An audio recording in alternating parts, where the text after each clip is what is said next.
UNO has always been an expanding university, constantly moving forward. But as we move forward, we must also look back to where we began. Let's go back in time with the people who remember UNO the way it was. Join us for Reflections in Time.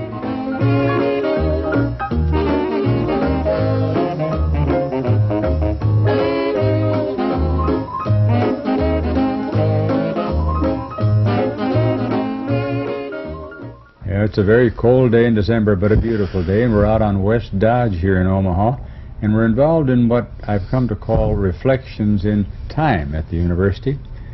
It's been a series of tapes, many, many hours of tape, of people who've had a short or a long-term time involvement with the University of Nebraska at Omaha, or the University of Omaha as we call it for so many years. This over the years has involved some 50 to 60 people.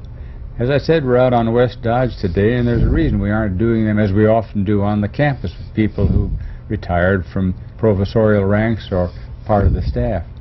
We're visiting in the office of Chuck Durham and his wife Marge, and the reason we're doing that is because these people, along with an attachment to so many groups, organizations, political, educational, you name them, they've been involved for so many years in our community, and in fairly recent years they've had a very great impact on the life of our community known as the University of Nebraska at Omaha. And so I thought it was very appropriate that we stop by, and I'm glad you would have us, and talk to you two folks about your lives and about the many things that have gone on in the many, many years that you've been together. But what I like to do as we begin these reflections in time, and we can start with ladies first if you like, Chuck, or either way, we'll ask about your beginnings. Where did it all start for you, Marge? Well, my life started right here in Omaha, Nebraska. I was born on 36th Street and lived there all my life until I was married. Is that right? And I had wonderful parents, loving parents. Went to field club school. Oh, did you? On 36th and Center. Mm-hmm. And then went from there to Central High School.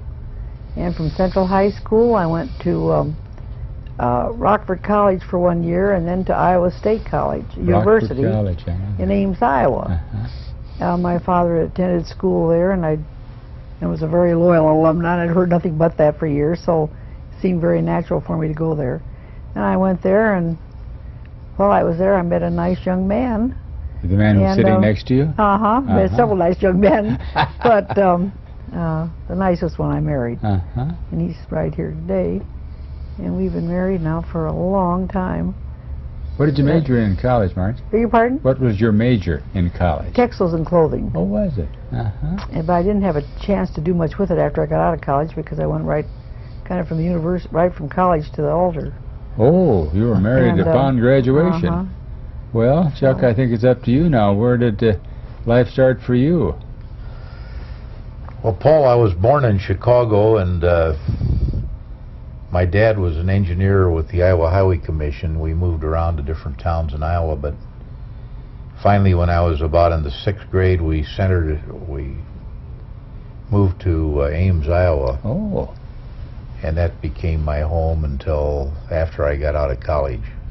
So you grew up and you went to college right in your hometown, really? It was right in the Depression, and I had a chance to go to one school, and that was in my hometown. And in those days, one was fortunate to be able to go to college at all. You really were. And at that time, Iowa State was a heavily agriculture and engineering school, wasn't it? Those two main majors were involved, weren't they, gentlemen? Well, they were supposed to be outstanding in both those courses. Still is a good school. Indeed so. Yeah. Well, after college, now you've both been through college, and as Marge said, you almost immediately became married. You made that decision early in life then, and what year might this have been about that you were married? 1940. So we will we're going into our 50th anniversary next year. Wow, that's going to be a big celebration year. 50 years. Yeah, it really is. And did you immediately make your home here in Omaha? You're a young guy out of college now. You're going to go to work someplace. Where did it all really get rolling for you there, Chuck? Well, when I entered college, I entered it with the idea of becoming a lawyer. Did you? And I was taking engineering as a pre-law course, and I met Marge. And her dad was the outstanding. Well, he ran the outstanding engineering firm, the Henningsen Engineering Company here in Nebraska. And at the time, he was about 60 years old, and he had several discussions with me about forgetting the law and taking more engineering and coming in with him, which I decided to do, and I've never been sorry about it. No, indeed. I've been much happier as an engineer than I would have been as an attorney. But that's sort of. And then after graduation, I came to work here, and with the exception of the war years, I've been here ever since. You know, you're mentioning the 40-some years of married life you had, and all of them have basically been then here in Omaha. What was Omaha like when you first came here and settled down? Now, you knew it as a young girl and all, but Omaha was a different city certainly than it is today. It was totally different. You know, it's a very friendly, elegant city with brick paved streets and streetcars, and things went at a leisurely pace. There were no shopping centers. No. We had a nice downtown area and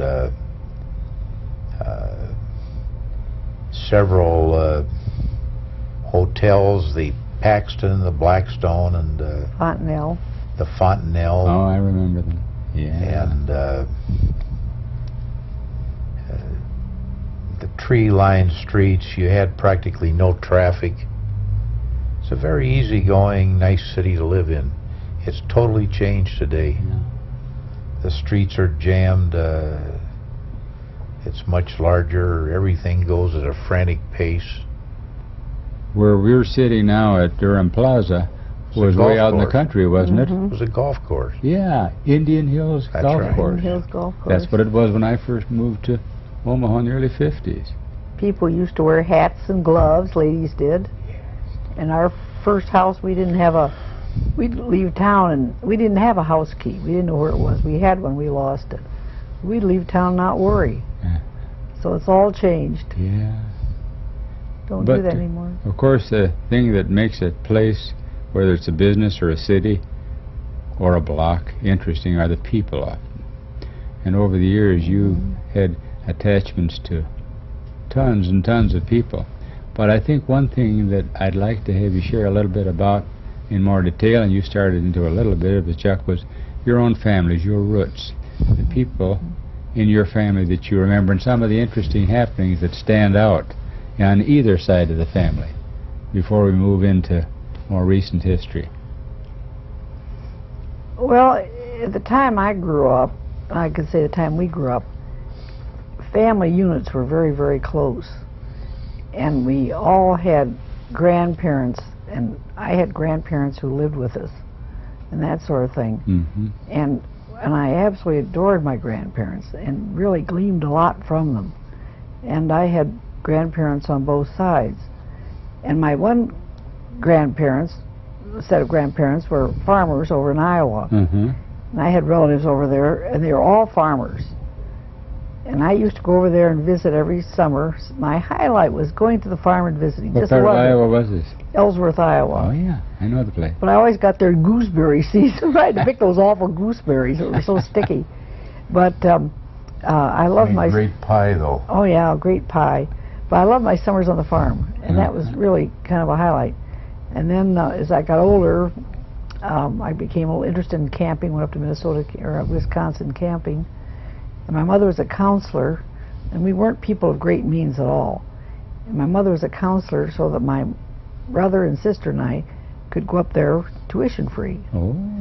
And she loved to camp, so, and we did too, so that was another highlight.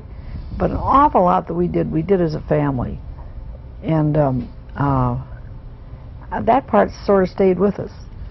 And we've tried to carry those values into our own family now, and have really had a good time doing it.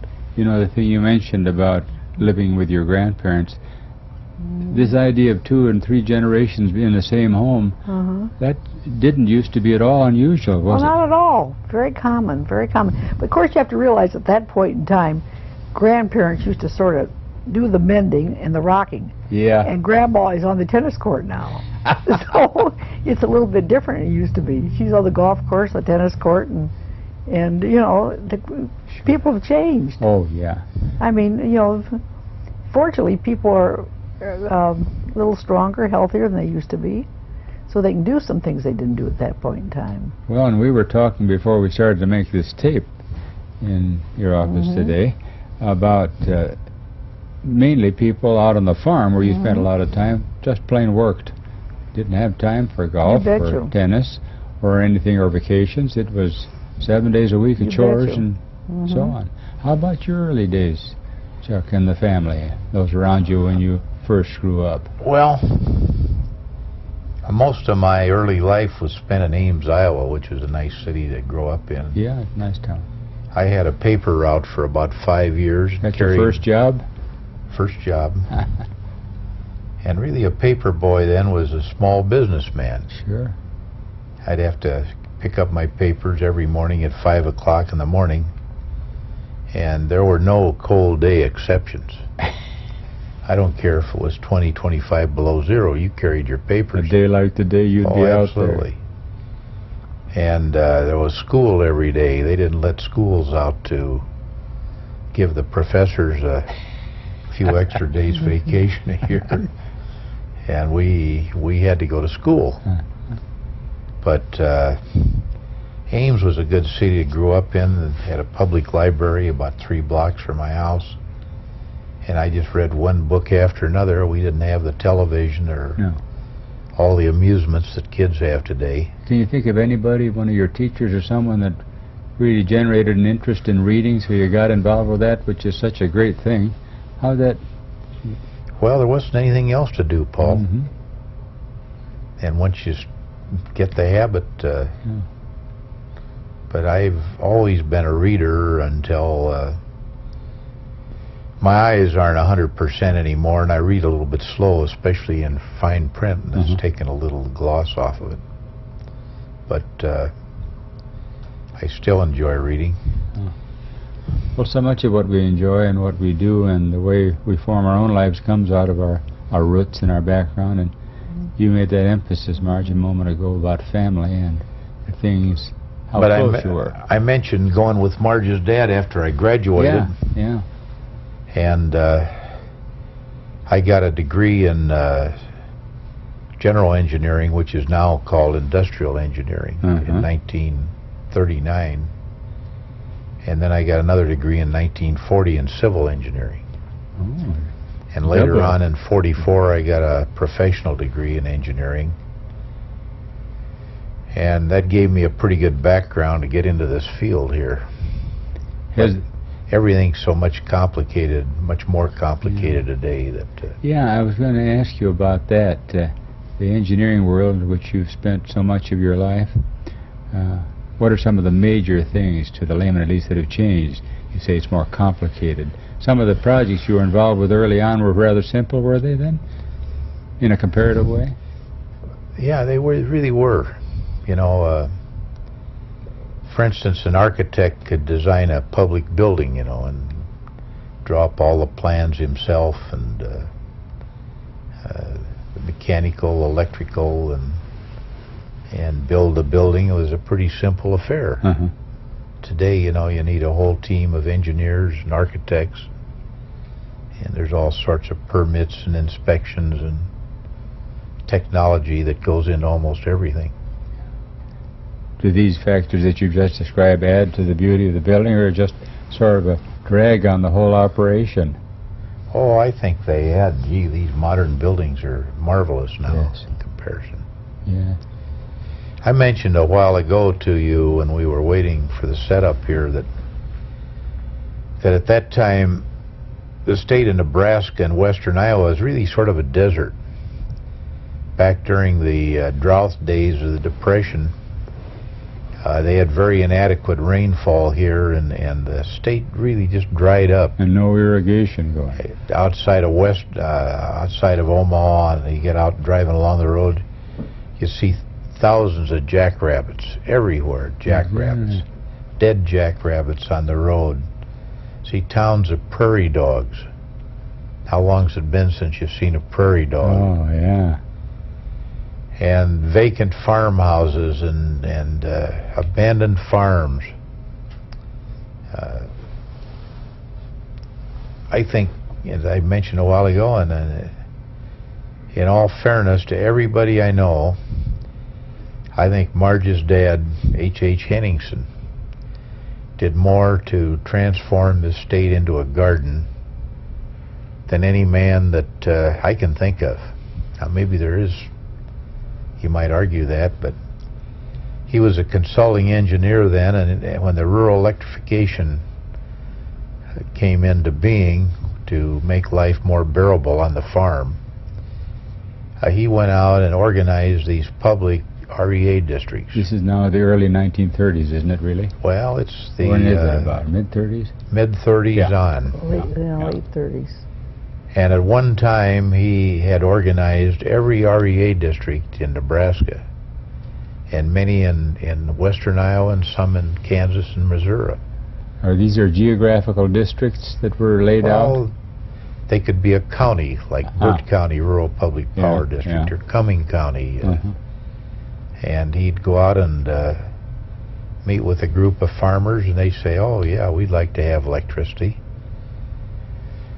So he'd get them together to form a district, and they'd elect officers, and then he'd go to the REA and make an application for what was called a pre-allotment loan.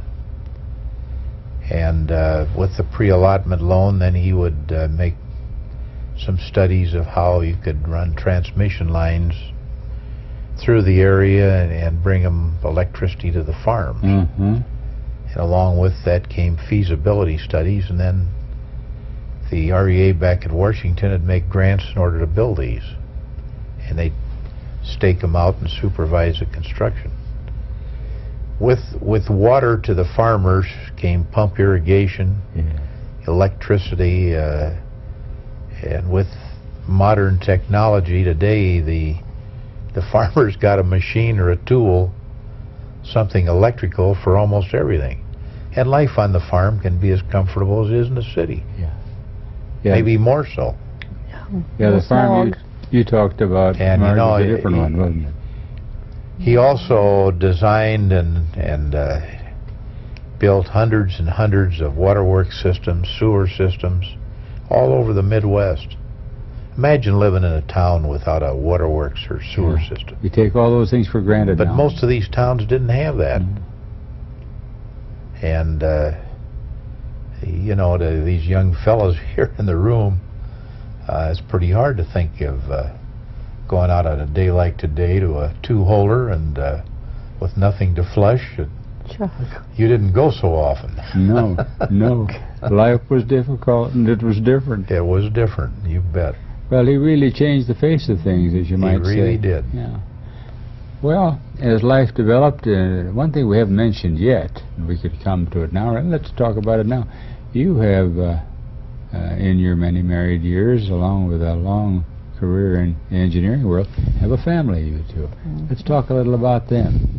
And as I understand it, a very close family. Well, we have a very fine family, and really it's due to they have a very good mother.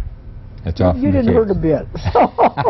You didn't hurt a bit. I'd like to have I will have a recording of that after this session, I guess. Yes, you will. But in my life, I've had to travel a lot.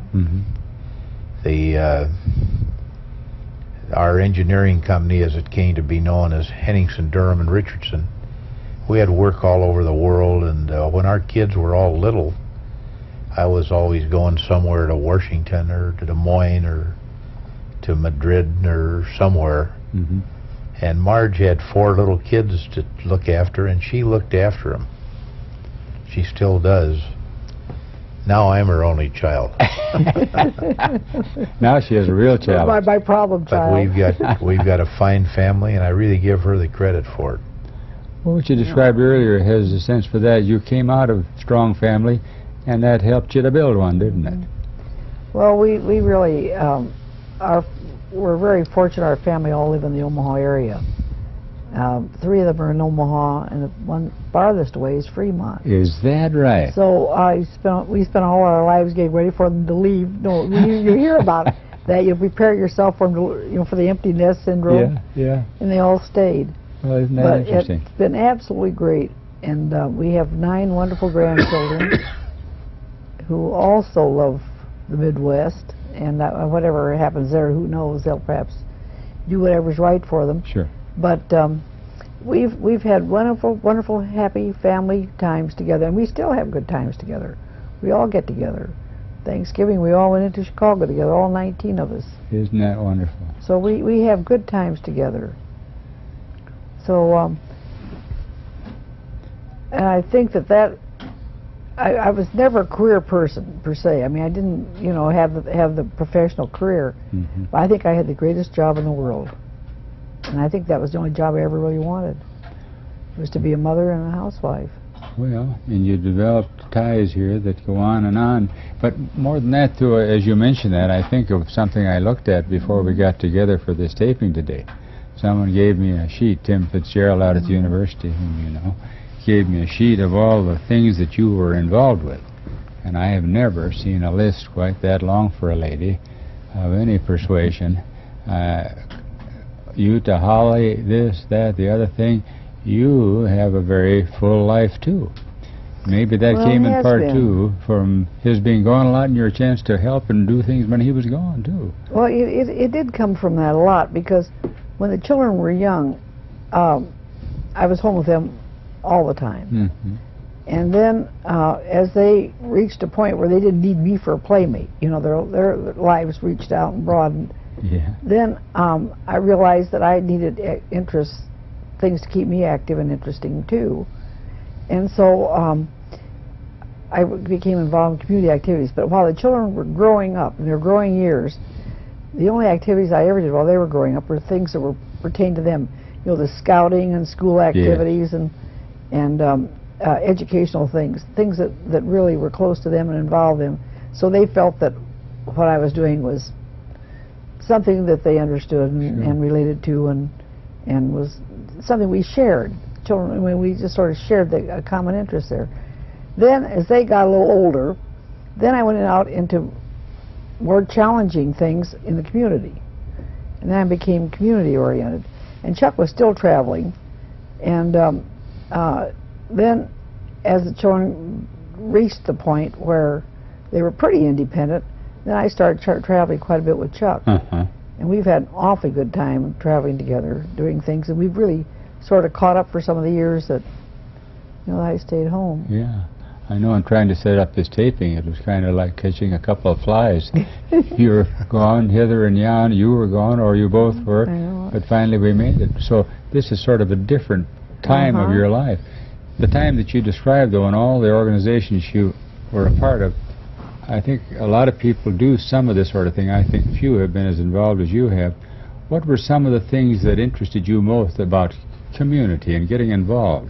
You too, Chuck, you were involved with the chamber and other things. He's done a lot. I wonder why people do some of these things. They have a busy life of their own. They have a business, they have a family, they have children, as you've described, and yet you start to reach out. What are some of the reasons, if you can think back in your lives, that you sort of got going on all these things? But number one, I love children, and anything that had to do with children almost I do. And I haven't changed a lot. I'm still very, very interested in activities and things that pertain to young people. And that's one reason I think Chuck and I are both interested in education, because we feel that so directly affects the youth of our country and ultimately the well-being of our country. Oh, indeed so. You've had strong attachments both to your alma mater and other places too over the years. But we both like youth. We both like young people and working with and for. And Chuck's been very active in scouting and things like that. So I think there's been a great carryover. Don't you think so, Chuck? And Well, I was explaining to Paul a while ago, I don't think you were in the room, but we had to work awful hard in our engineering and architectural business. And most of our work in the early years, I'm thinking of the 1940s, was here in Nebraska and western Iowa, a lot of driving, and almost every month I'd go to at least 20 council meetings somewhere. Wow. One month I had 37. There's a lot of them in Council Bluffs. But in 1952, I got a letter to go to a dinner of the Chamber of Commerce, or a luncheon, and they were trying to form the committee of 52, they called it, which would be 52 of the leading businessmen in Iowa or in Nebraska. And I went to the dinner and sat there at a table, and I didn't know anybody at the table. I looked around the room. There were only 2 or 3 people in that whole room I knew. And I thought, gee, it'd be nice to know more people in Omaha, but I was so busy that I really didn't have a chance to get out. We didn't do much socially at that time. And then I was invited to join the Rotary Club, and I got to know more people, and it wasn't long before I was invited to be a director of the Chamber of Commerce. And I became active in that, and then in the 60s, I was elected president of the Chamber after being a vice president for a good many years. And that sort of got the ball rolling. I had a lot of fun and enjoying doing it. Great people in Omaha. And you really got to know more. Yeah, you get to know them, and you're part of the community. It's a great feeling. It's you're not trying to do anything noble, but you just have fun doing it. And I feel sorry for anybody that really hasn't had that experience. The people you meet is a real fringe benefit of it. It really is, because you meet the nicest people. And I mentioned to you during those years when I was president how the University of Nebraska came to be part of the state system. Yeah, when we were called the University of Omaha. Someone came and visited with you, didn't they? Puny Muni U. Yeah, yeah. Way back. Would you like to have me tell that story again? That story. It involved Cliff Harden and some people that I think they'd enjoy seeing this as a part of our tape, yeah. Well, one morning when I was in Washington, I was staying at the Madison Hotel, and I happened to run into Cliff Harden in the coffee shop. We had sat down and had breakfast together. And we were doing a lot of work for the University of Nebraska. We designed their engineering building and science building and the work on their stadium and a lot of other stuff down there. Yeah. And I got to know Cliff real well. And he said, Chuck, he said, and I used to, when he ever asked me to do anything, I'd listen intently because he was a very important client to us. He said, I'd like to have you get the Omaha Chamber behind a move to make the University of Nebraska at Omaha part of the state system. And he said, I'll help you be behind the scenes. Had there been any rumblings? Had you heard anything of this up to this time? No, not really. But every day there were articles in the paper about how the municipal university was falling apart, how there's a bond issue that was voted down. They didn't have the money to run the school. Many of the professors were quitting. It was just chaos out there. And I don't remember whether Milo Bayo was still in charge. I think he'd retired, and Curtin Naylor was... Yes, he'd retired. Was head of it. I think partly the reason was because of that mill levy bit that you've just described. So I came back from Washington, and Kiewit Construction Company was in the same building with us, and I ran into Pete Kiewit in the garage, and I told him what I was thinking about the meeting in Washington with Cliff Harden. And he said, well, Chuck, I wish you luck, But he said, you don't have one chance in hell ever getting anything like that done. He said, the outstate people hate us here in Omaha, and why would they want to take over a defunct, bankrupt university? And he had a point there, didn't he, at the time? He really did. But anyway, we had a meeting of the chamber board, and they were all willing to give it a try. And I appointed Sid Kate, chairman of a committee, to get in and work on the problem. He's from Gate City Steel, wasn't he? Mm-hmm. Yeah, he was president of Gate City Steel. Yeah, yeah. And Sid was a good friend of mine, and he just literally dropped everything, and for about a year, he just worked almost full-time on this deal. Is that right?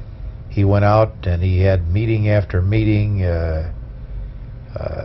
with professors out there, trying to encourage them and finding out what was wrong, what he could do to get the ball rolling. He lobbied the legislators, gave a number of talks over the radio and television, and he just like a bulldog on it. And to make a long story short, it went through by one vote. Yeah, that was close, wasn't And it? I think the people in Lincoln have always regretted it. But it's been a great thing for Omaha. You ever know who did the vote? Who was the one to know. vote? Yeah. They think they'd all take credit for it now. Yeah. I was that one vote. Ah. But I got it started, and there are a lot of people that can take credit for it being a reality, but that was an interesting sidelight. I thought maybe you'd be interested. Yes, and as a sidelight, too, that perhaps gave you some of your early involvement, really, with the university, didn't it, Chuck? No, after that, I really had no involvement. Uh-huh.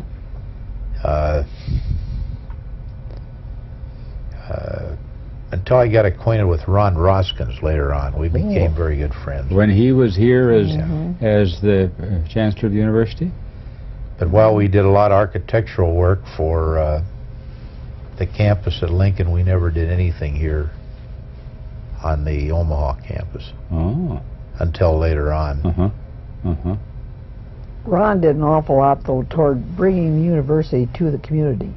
Yeah. And the people who did not know the university very well learned to know it through him. Mm-hmm. He had a lot of lecture series and He did a great job. events that made the people feel they were part of the university.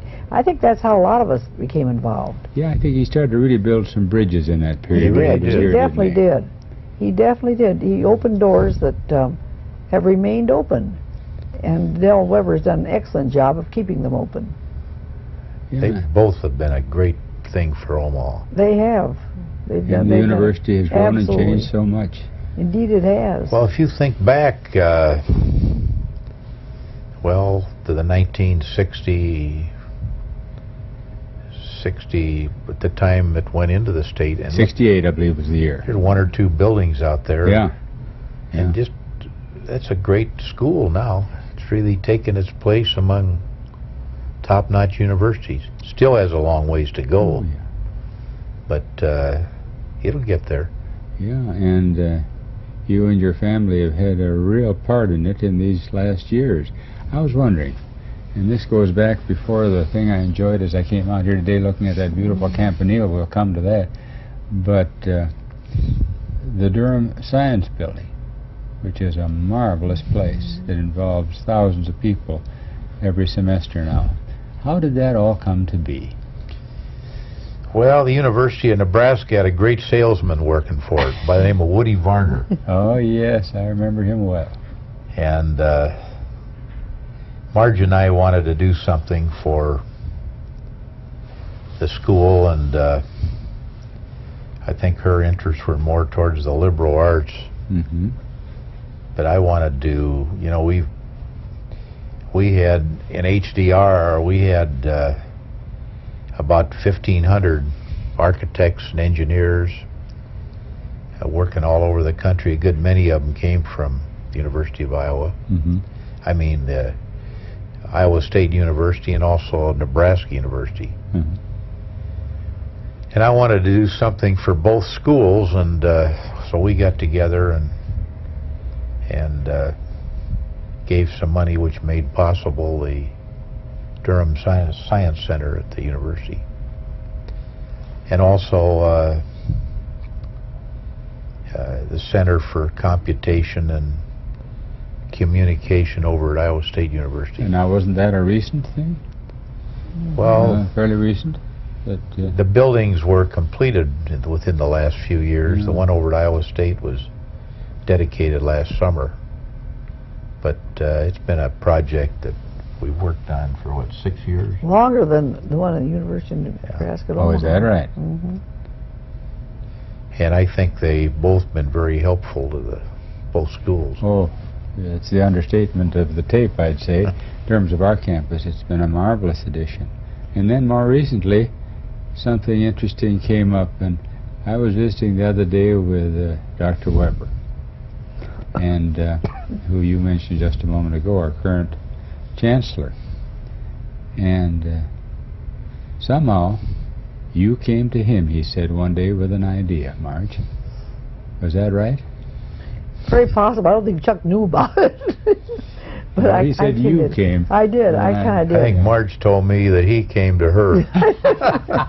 Well, I think that's what you sort of understood. But anyway, no, I think I did go to Dell and tell him that I would kind of like to do a little something for my parents. Do you have any idea then what it might be? Not really, because I didn't want to do anything the university didn't need or that wouldn't enhance it. And so I said, why don't you give some thought to some things that you feel might be good for the university and needed or might enhance it. And then let's talk again. And we'll sort of weigh your suggestions and possibilities against what I feel I can do, and we'll take it from there. So it didn't take him a long time to get back to me. And then we started talking about the possibilities of a Campanile, and that really appealed to me a lot. Did that come at all from both of you and the Campanile over at Iowa State? Well, that was a very meaningful instrument over there, really. Yeah. It was in the center of the campus, and we walked the campus all the time, and walked to classes, and that was playing all the time, and it was very inspirational. Sure. And I thought it could hopefully mean something like that here, if we had it.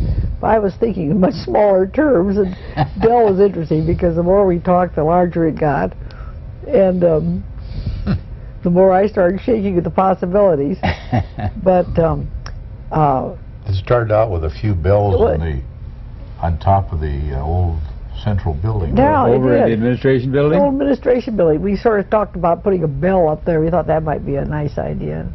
That didn't ring for long. And then Dell started walking around the campus, and we sort of started talking, you know, different types of structures and that sort of thing. And tell them a little bit about the bells and how you selected them. Well, that was kind of fun too. But one of the things I really kind of enjoyed was I wanted to know what I was interested in the students. I wanted to know how they felt about it, because they were the ones that would ultimately be beneficiaries, along with the staff. And so I asked for permission to go to the drawing class, architectural drawing class, and they in turn did some renderings. And it was really fun because I visited with them a couple times. And then when it came time for the actual design work to be done, I gave the renderings to the architect and said, this is what the students like, and you know, whatever can work out, let's, you know, see what we can do. So we really did utilize some suggestions from the students. I think that's great. And then I don't know, but the students that same class has been kept advised as to the progress and all, and they were invited to the dedication and all, because they felt that they had a part of it. But the one thing that they had that I would not have thought of was that plaza around the bottom, around the base. Oh, I think that's lovely. For you know, meeting and relaxing and that sort of thing. I would not have thought of that. And we visited campaniles around the country prior to this, and none of them had that. Well, this has a place where you can stop and spend a little time. But each one of those students seemed to want something like that. To different, but they were all, you know, in different degrees. So that seemed to be a natural thing to incorporate into it. So they had some input in to the actual design of it. One thing I looked at today before I came out to your office, Chuck, was the clock. And I heard there was, the day of dedication, there was kind of an interesting story that Marge told about how the clock came to be. That wasn't necessarily a part of it as you had early on envisioned it, was it? No. I didn't think they needed a clock. I told Marge, everybody wears wristwatch now. Why do you want a clock up there? Yeah, but I told him there's one man in Omaha that doesn't wear a watch, and that's Bill Strauss. And he doesn't. And he said he does look up there when he goes by. And he goes by it, you know, practically every day. Sure. So, but even if you wear a watch, it's helpful sometime to check it. Was an interesting thing, though, when they installed the clock up there, the hands kept falling off of it. And it had all the profs, they couldn't figure that out, why the hands would fall off. And what had happened, they'd threaded there's a central clock in the tower, and then there's 4 arms that go out. That's 4 clocks, really. On each side. Yeah, it is. And they'd threaded the rods wrong, so that when the hands turned, they just unscrewed themselves off the end and fell to the ground. So they had to send those back and rethread them. Well, I don't know. In people's homes as well as on campus, you talk about a conversation piece, you know, something that's outstanding. And I don't think anything that'll ever be on our campus is more of an attraction than the Campanile.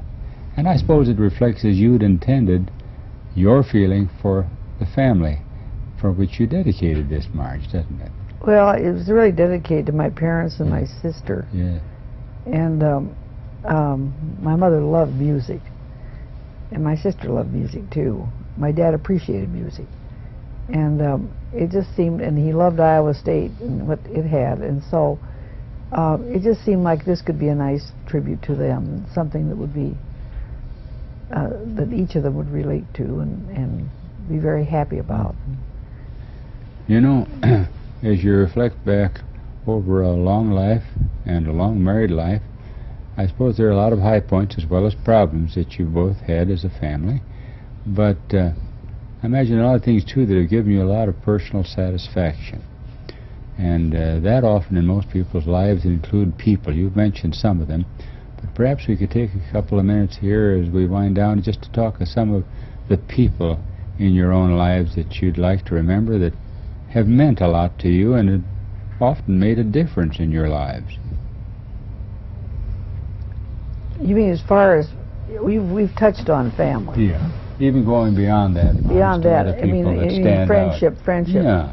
One thing I know Chuck has a lot, but one thing I'll always remember, and that is when Chuck and I were first married and came to Omaha after the war, and we had absolutely no money. But there were some businessmen in Omaha who were really very kind to Chuck and very supportive and really did a lot toward inspiring him and launching him forward in his efforts. And I think it'd be safe to say that some of these people were, I know one of them was Peter Kiewit, and Peter Kiewit was a great mentor to Chuck's and an inspiration to him, and so was Bob Storrs and V.J. Scott and Ted Maynor, and a lot of those people were, and Bill Frazier, the attorney, Al Sorensen. Al Sorensen. But some of those people really went out of their way to really be kind to Chuck, and they were very kind to me too, and we were always grateful to them. And I think it made a difference because I think Chuck and I, in turn, that meant enough to us that we would like to be able to do, in turn, to young people, or for young people, a little something, give a little bit of that back. Because they really were very kind, didn't have to be, they had nothing to gain by it. No. At that point in time. Well, you know, we were really, after the war, I'm talking about World War II. Yes. Our company we employed about 20 people, and we were the types of engineering and work we did was, you know, was pretty simple compared to what they do today. And but nevertheless, these people here in Omaha would hire us for the big jobs, and we could go out then to other cities and say we've done this big project here in Omaha, and it just sort of gave a springboard to build a good solid business from. You know, Marge and I were coming back from New York last week. Come into Omaha after about 4 days in New York, says, thank God we live here. You know, this is really a hell of a good place to live. It really is. After being back there, you have to fight for everything you do. Fight to cross the street. Fight for a hotel room. To get served in a... And then fight the cashier. And oh, God, it's expensive. Just... And you come back here and life's so simple. Then we went to San Francisco to relax. We were on the 28th floor of the St. Francis Hotel. We got the daylight shaken out of us with the earthquake. Now we're back So we were back to Nebraska. Yeah. So then we came back to Nebraska, twice as glad to be back here again. We've never gone anywhere that we haven't been happy to come back here. Well, Never that's nice gone to anywhere. hear. We love it here, and our family love it here, and Yeah. Omaha's been good to us, and we would like, in some way, to be good to Omaha, because it's been wonderful to us. Maybe that answers a lot of the reason for some of the things you're doing in a philanthropic way now these last years. As you just said, Marge, so nicely giving back to the community and to young people some of the things you've gained from over the years. Well, it's been good to us. We have a lot of civic rent due. A lot of it due. You know, I think we could put on a tape like this too, with all the years of experience you people have had as parents and as a businessman, as a professional person, and now the lives you're touching in the way of college students. When you, over the many years you've been involved in the business world, have hired someone, what kinds of people do you look for? What do you look for besides the good grades? What are some of the factors that make a man or a woman someone you like to have around you, Chuck?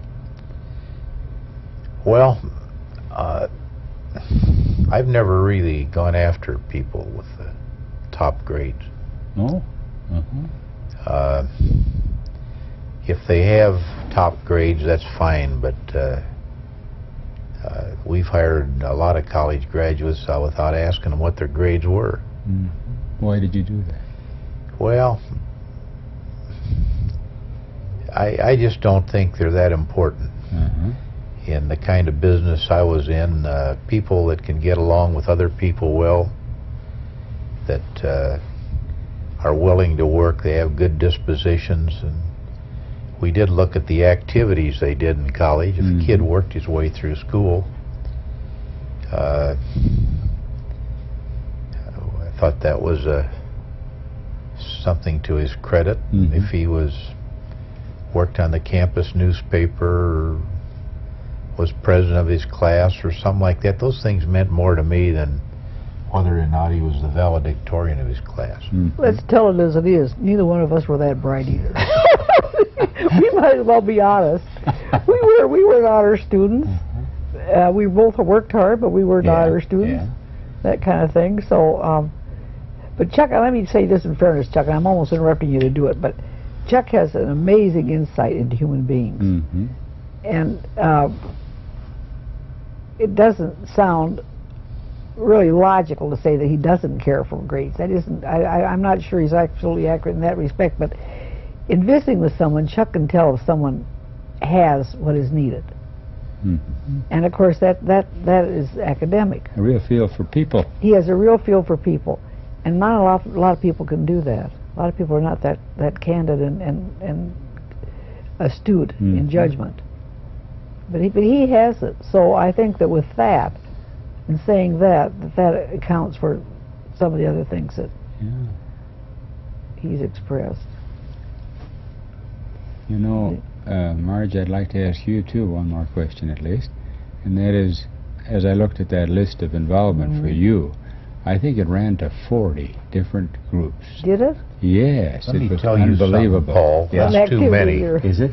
Yeah, I have more trouble making an appointment with her for dinner or lunch or anything like that than I do anybody else. Yeah, but she answers the phone when I call. Sure I do. She may be on the way somewhere. It's Sure. probably on a tape, though, isn't it? Sometimes.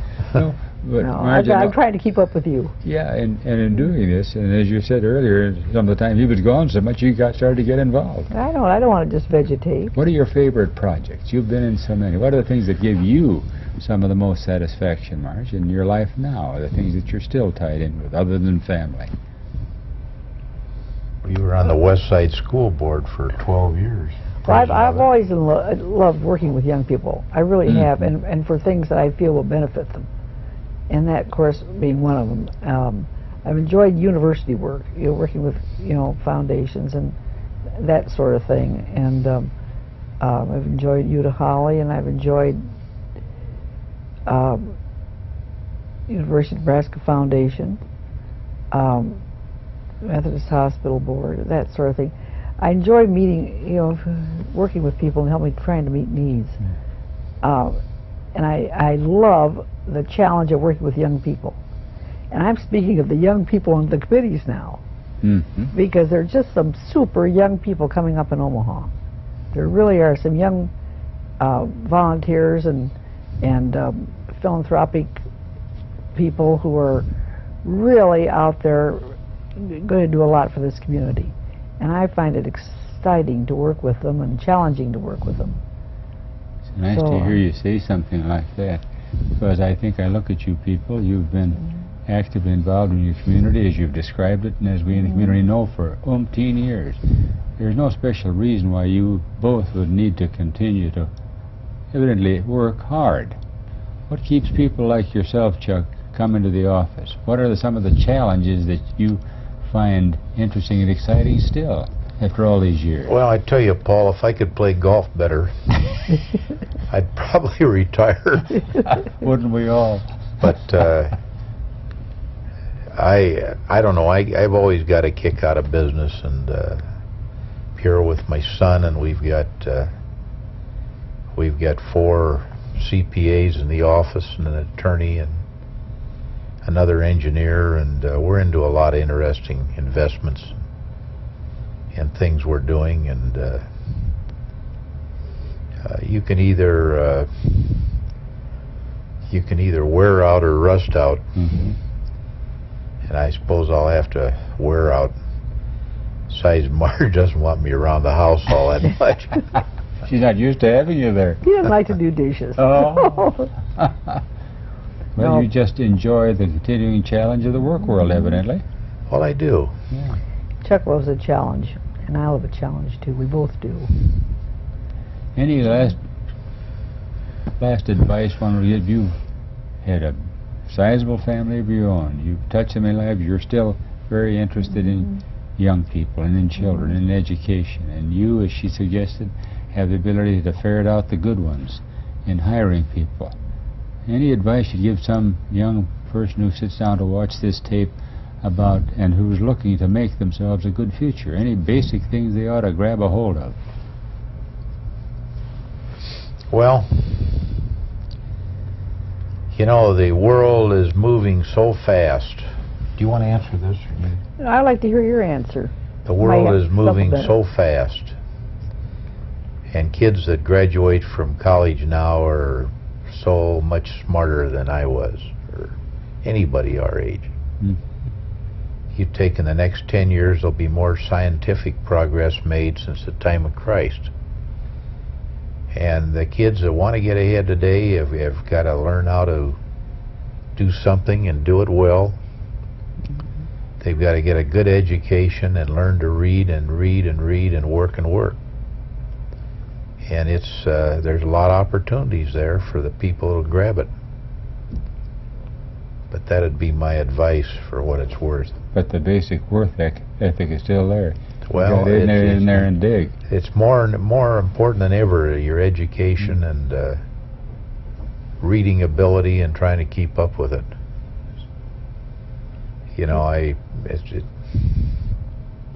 It's incredible what we've seen in the last 10 years. Yeah. If you stop to think of it. Yes.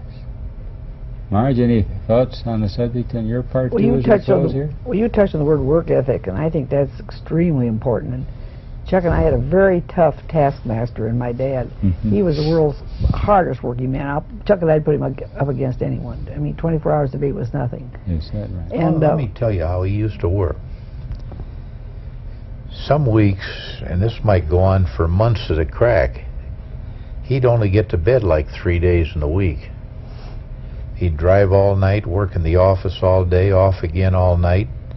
He would take some young guy like myself, you know, to drive through the night or with him. change Go flat in one tires. council meeting, and he was a bear of a strong man,